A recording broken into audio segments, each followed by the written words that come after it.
Hi everyone, and welcome to our discussion about Köhler's 18th etude, this one in F minor. Compared to the one we just survived together, this one will be a breeze.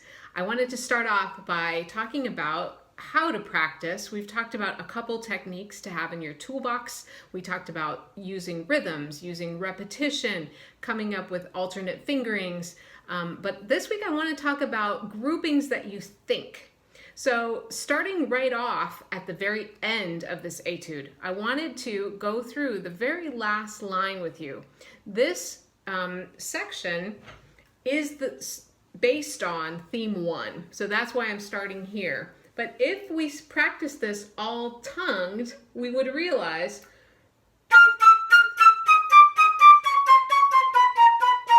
it's just repeating 2-note groupings. So for some reason, when we add in a different slur here, we tend to play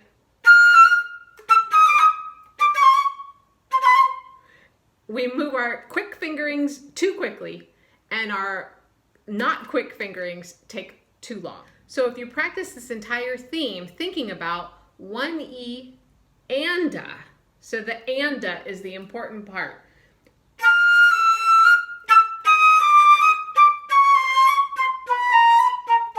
That's one way that you can keep yourself very, very even with that opening theme. You could also obviously try all tongued like I started with. So this opening theme is presented in measures 1 through 4. We go from F minor to the parallel major, F major, then we go to D minor, then we go to B flat minor, E flat minor. So I've called measure 9 through 27 the development section.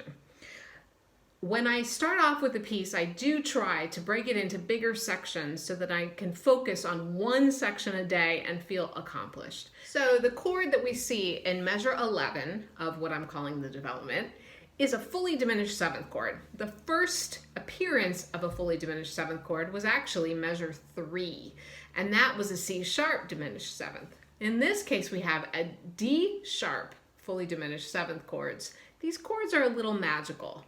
They are based on stacked thirds, and they can be written in different positions. So if I started with, for example, the chord in measure 11,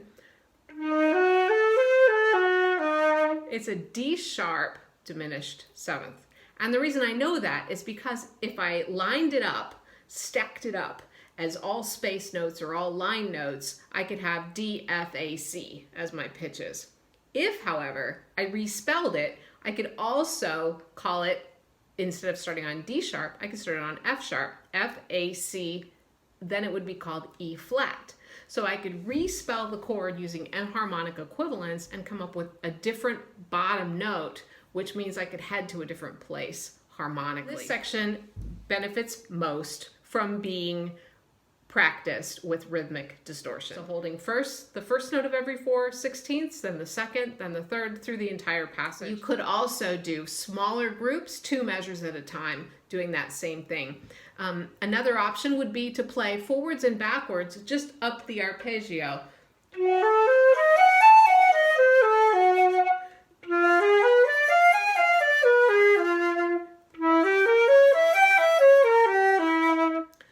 Measures 19 and 21 would also really benefit from a grouping. So in this pattern, the grouping that worked well for me was thinking off of the second 16th of each group.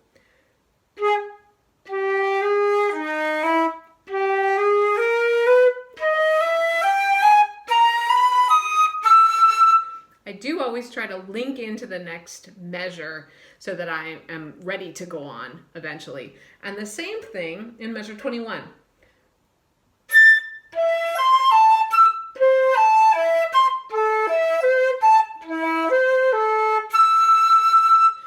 I did a similar thing in measure 25.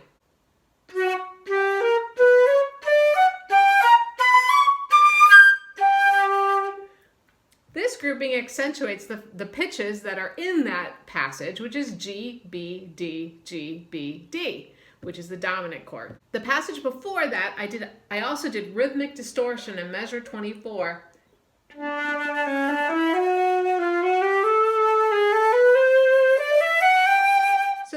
section is pretty obvious. There is a change of key and a change of meter.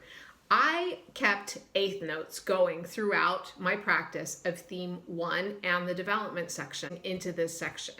Once you're more comfortable with it, you do probably want to crank up the tempo just a little bit, but practicing it with a smooth transition in and out was very helpful to me.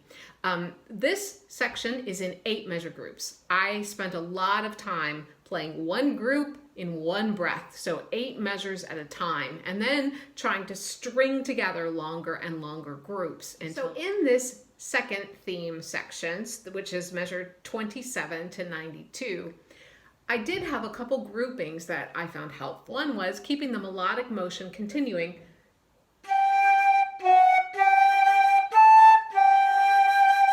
through that theme.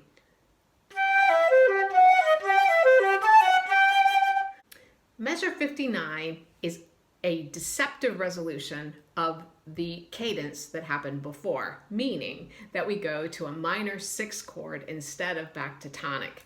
In this section at 59, I practiced it without all of the notes, just keeping the connection between the accented notes.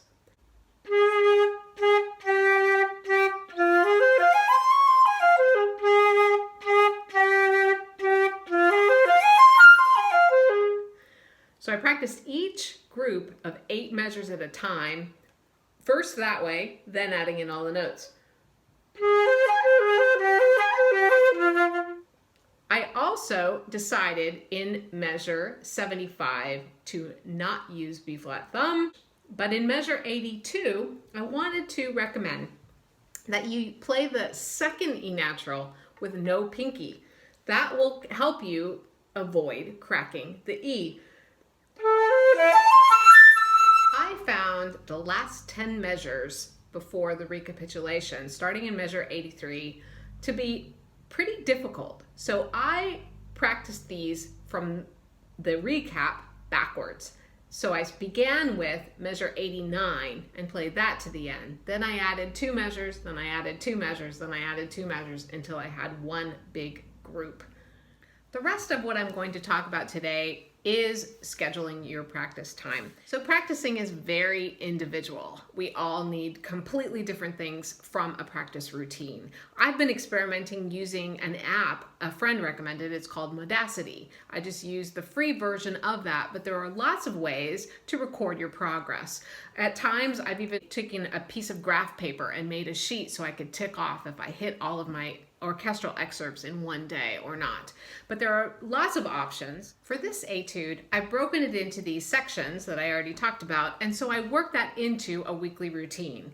The main thing that you want to do in each session is force yourself to rehearse the parts that you don't want to rehearse, and keep switching it around so that you are a positive feeling towards practicing, even though you're still making progress. So I broke it into day 1, you attack theme 1, which is scattered throughout the development, and you could also start with the last line as I recommended at the very beginning of this talk. When you set a metronome tempo, please choose one that's slightly uncomfortable but not too uncomfortable. I also recommended in this sheet that you sight read with a metronome on. That will keep you accountable. You want to be slightly uncomfortable but not have giant train wrecks every measure. Day 2, you'll tackle the development section, probably the most challenging part. If you see anything else or you have extra time, of course, then change this routine for your own life. Day 3, you tackle theme 2, doing that C major section.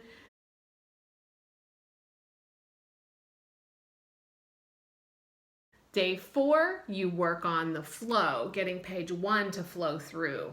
You start learning the recapitulation, the last 4 lines of the etude. Day 5 I called R&R, but not what you're thinking. It stands for record, re-diagnose, and then finally regroup for your last few days. Day 6, you strategize.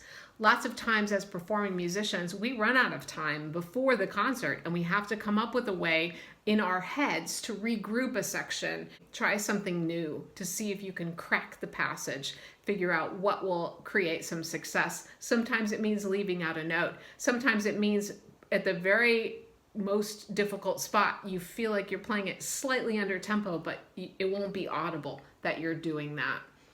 And then day 7, you warm up on your top spots in slow motion, and then you perform the piece. And that is the moment to pat yourself on the back and take the night off. So I hope this helps.